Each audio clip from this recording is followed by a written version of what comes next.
Welcome to ISD 609 week 6. So we're covering linear programming in this particular chapter. And it has a couple of aspects. One is the geometric solutions and algebra solutions, or simplex method, and sensitivity analysis. So in chapter 3, we talked about 3 criteria for fitting a selected model. Minimize the sum of the absolute deviation, minimize the largest of the absolute deviation, or minimize the sum of squared deviation. And what is a linear program? Linear program is the objective function is linear and the constraints are linear as well. A basic model is optimize some function over for j in the set of j and subject to a set of constraints. Decision variables are the x1 and x2, x3, so on and so forth, as you can think of. An objective function is what you need to optimize, and constraints would be a set of constraints. Also, a right-hand side, a set of bi's for all the I in the set of I. So that's an overview of linear program.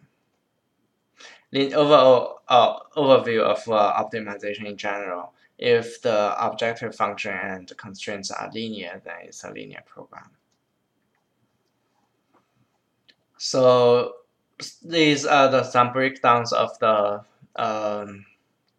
different types of optimization problems, unconstrained or constrained. For a linear program, so these are the conditions for being a linear program. There's a unique objective function. Decision variables has power of 1. No product of decision variables in the objective or in the constraints. The coefficients of the decision variables in the objective function and its constraint are constant, and the decision variables are permitted to assume fractions or integer values. So if it's integer values, it will be the branch of integer program, which will be covered later in the course. So there are other types of program: multi-objective, nonlinear dynamic program, or stochastic program, or integer program, mixed integer programming, MIP. Mixed in the sense that it could be a mix of linear and integer constraints. So, for example, x1 is not constrained to be an integer, but x2 is constrained to be an integer.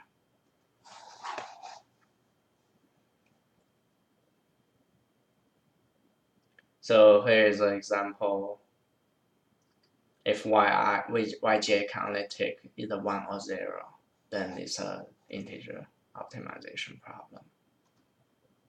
And nonlinear.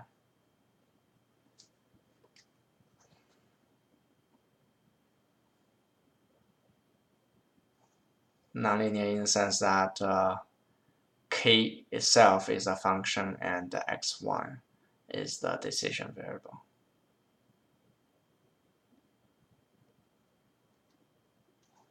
And important concept, feasible region. Feasible region is if we have all the constraints mapped out, this area is a feasible region for this particular problem, and the objective function, and also the direction of the constraints. In this case, x1 plus 2x2 less than or equal to 4.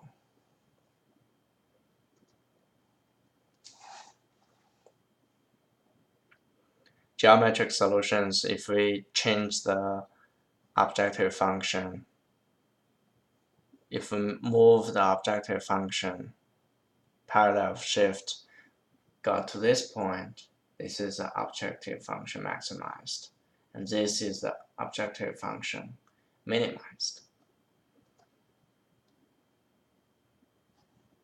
So algebraic solutions would be find all intersection points of the constraints and determine which intersection points, if any, are feasible to obtain the extreme points, and then evaluate the objective function at each extreme point and find the largest or smallest based on the objective function. And the computation complexity for this problem is the intersection point enumeration. However, the simplex method is meant to be a simplification of the algebraic solutions, in the sense that it's no longer goes through all the extreme points. It's trying to use optimality test, feasibility test, and pivot to go through the whole process. Examples for simplexes from page 273 to 278, and ask questions if you have any. Sensitivity analysis have two things. One is the change in the coefficients of the objective function. What is the effect of changing the value of the profit for each table? For example, in that example, which is one of the decision variable. The other possibility would be change in the amount of resources available. What is the change of the objective function if one extra resource is available? I.e., that is to say, the right-hand side of the constraints. Numeric search unimodal functions, i.e., there is a maximum or minimum in this case, or a maximum. Could be, yeah. And we can use dichotomous search algorithm. It's a bisect algorithm there.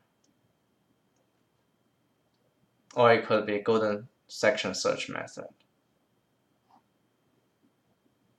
i.e., to find the value here, and try this. It's not in, and compare the value between 0, R, and 1 among those three, and then limit the search section to here or here, and then continue with this breakdown, continue with the search.